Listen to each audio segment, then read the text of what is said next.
Okay.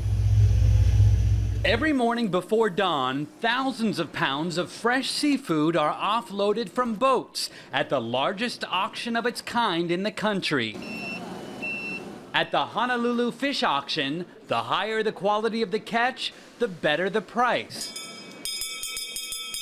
With some ahi tuna going for as much as $1,000 each. 90, 80, 70, 60, 40, 30, 40, 10, 9. Their catch ends up at restaurants and seafood counters across the country, from Whole Foods and Costco to Roy's. So we're trying to deliver the best possible product. These guys risk their lives to go catch these fish. But an AP investigation has found that the undocumented foreign fishermen who catch those fish earn very little money and are confined to their American-owned boats for years at a time. While not all boats suffer from poor conditions, AP found instances of human trafficking, active tuberculosis, and low food supplies. Most of the fish caught and sold in Hawaii is done by the use of exploiting migrant workers in what looks to be a human trafficking scheme that's legitimized by our own laws. About 700 men work in this unique U.S. fleet without visas. A federal loophole allows undocumented fishermen to work on the Hawaii fleet as long as they remain confined to their boats. They have no wage protection and little legal recourse. Some only make 70 cents an hour,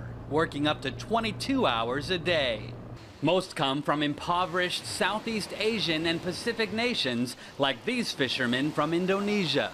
The worst one was the last boat I was in because we didn't take a bath for 1 week, and it was really difficult to get time to go to the toilet. Even when the boats are in port in Hawaii, the men are not permitted to go ashore. Instead, captains are required to keep their passports with approval from federal agents. These Indonesian men escaped when their boat docked in San Francisco and were granted visas designated specifically for victims of human trafficking. Merasa kurang dimanusiakan. So I felt that I was not human. Yeah.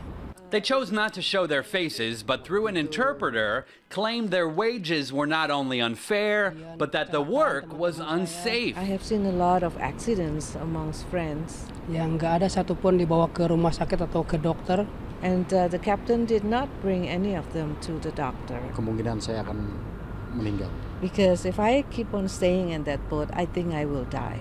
U.S. Customs and Border Protection does periodically inspect the fishing boats when docked in U.S. ports. Launch the boat. And the U.S. Coast Guard routinely boards the vessels at sea. I personally ask the crew for their welfare and if they're being treated correctly, they're getting paid. While the agencies can make sure the fishermen are getting paid something, they have no authority over the amount paid.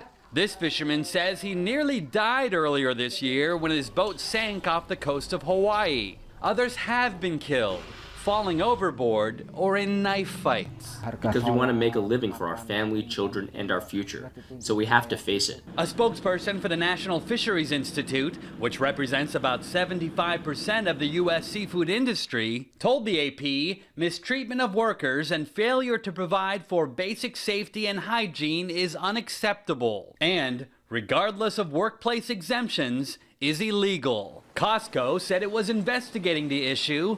Whole Foods said only 1% of their seafood comes from Hawaii, and that they've been assured boat crews are well paid with bonuses and health insurance. Roy's didn't respond to a request for comment. Hawaii lawmakers have attempted to pass federal legislation to allow foreign fishing crews to enter the country on temporary visas. But so far, those efforts have been unsuccessful.